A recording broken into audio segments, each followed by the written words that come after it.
ओम शांति। सुप्रभात रूहानी आत्माओं।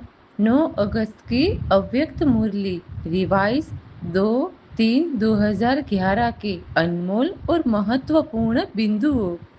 पहला पॉइंट, जब हम यह अनुभव करते हैं कि परमात्मा हमेशा हमारे साथ है, तब माया या कोई भी नकारात्मक परिस्थिति हमें विचलित नहीं कर सकती।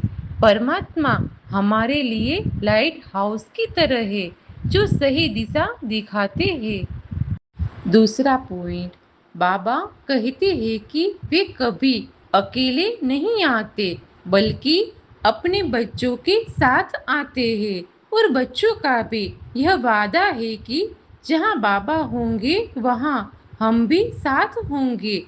सिर्फ सच्चे दिल से मेरा बाबा कहने मात्र से बाबा का साथ, प्यार और शक्ति मिल जाती है। तीसरा पॉइंट, परमात्मा का सबसे बड़ा संदेश है कि अहंकार छोड़ो। मैंने किया, मैं ही सही हूँ या मैं महान हूँ जैसी भावनाएं अहंकार है। इसके बजाय हमेशा यह याद रखो कि मैं बाबा का हूँ और बाबा मेरे हैं। इससे विनम्रता और आत्मिक शक्ति बनी रहती है। चौथा पॉइंट, परमात्मा शिव के अवतरण दिवस अर्थात शिव जयंती की सच्ची सौगात यह है कि हम व्यर्थ विचारों को छोड़ दें।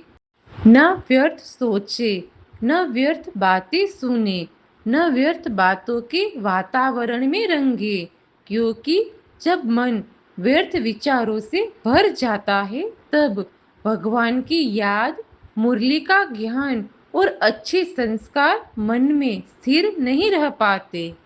पांचवा पॉइंट, अपने सभी व्यर्थ और नकारात्मक विचार बाबा को समर्पित कर दो। जैसे कोई चीज किसी को दे देने के बाद उसे वापस नहीं लेते, वैसे ही अपने व्यर्थ विचार बाबा को देकर उन्हें फिर से मन में नहीं लाना चाहिए। हर रात स्वयं को जांचे, क्या आज मेरे मन में कोई व्यर्थ विचार आया? क्या मैंने बाबा को सौंपे हुए व्यर्थ विचारों को फिर से मन में स्थान दिया? इस प्रकार नियमित आत्म परीक्षण करने से मन हल्का, शांत और सकारात्मक बना रहता है। छठा पॉइंट, हमारा चेहरा ऐसा हो कि लोग हमें देखकर कहे यह आत्मा बहुत भाग्यवान और खुश है। हमेशा खुश रहना भी एक प्रकार की सेवा है। आपकी मुस्कान और प्रसन्नता दूसरों को भी भगवान की याद दिला सकती है। जब हम स्वयं खुश रहते हैं तो हमारे संपर्क में आने वाले लोगों पर भी सकारात्मक प्रभाव पड़ता है। सातवां पॉइंट, आज का वरदान, संशय के संकल्पों को समाप्त कर मायाजीत बनने वाले विजयी रतन भव। इसे सरल शब्दों में ऐसे समझो, कभी भी मन में यह संदेह नहीं आना चाहिए कि पता नहीं हम सफल होंगे या असफल। संदेह ही हार का कारण बनता है।